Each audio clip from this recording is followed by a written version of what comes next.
កាលពីព្រេងងាយមានហៅម្នាក់ជាអ្នកទាយឈុតឆាយនិងល្បីថាចេះគុនគូមើលឈុតណាស់ហៅនោះរស់នៅក្នុងស្រុកជាមួយតាចាស់និងយាយចាស់មួយគូថ្ងៃមួយ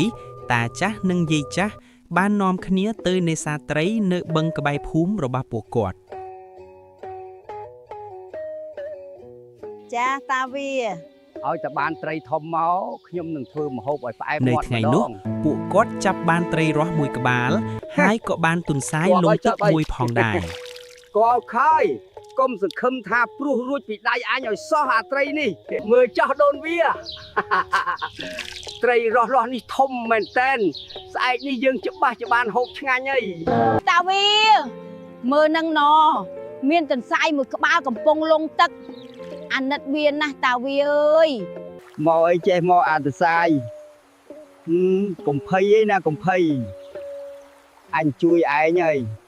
ថ្ងៃនេះ លុះដល់ពេលល្ងាចពួកគាត់ត្រឡប់មកផ្ទះវិញទុនសាយនោះត្រីបានយកទៅគ្របទុកនៅកណ្ដាលច្បារបន្លែខាងមុខផ្ទះចំណែកត្រីរស់វិញ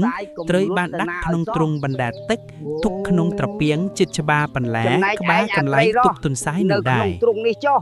ស្អែកដឹងតែងាប់ជាម្ហូបអញហី ព្រឹកឡើងតាចាស់និងយាយចាស់គិតគ្នាថា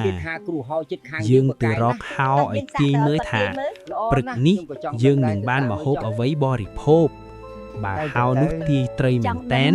នោះចាំជឿថាគាត់ពូកែមែន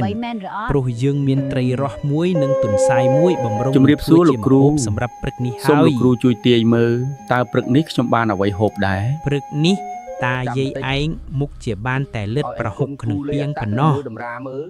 ឮដូច្នោះតាចាស់និងយាយចាស់ក៏នឹកក្នុងចិត្តថាព្រឹកនេះអ្នកទាំងពីរគ្មានសំណាងបានហូបសាច់ទេគឺបានត្រឹមលិតប្រហុកក្នុងពាង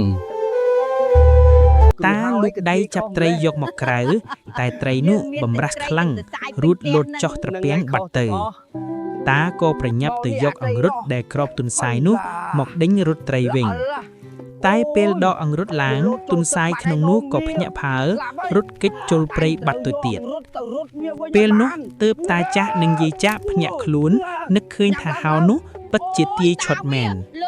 ដល់ពេលបាយព្រឹកពួកគាត់ក៏បានត្រឹមនាំគ្នាស៊ីប្រហុកក្នុងពាងដូចហៅបានទាយទុកមែន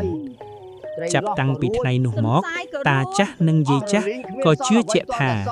ហៅនោះពិតជាចេះដឹងត្រឹមត្រូវតាមក្បួនតម្រាប្រកាសមែនគតិបណ្ឌិតបញ្ចប់រឿងនេះគឺកុំអួតអាងខ្លួនឯងថាដឹងច្រើនឬឆ្លាតលើសអ្នកដទៃព្រោះប្រាជ្ញារបស់មនុស្សម្នាក់ៗតែងមានជម្រៅដែលមើលមិនឃើញ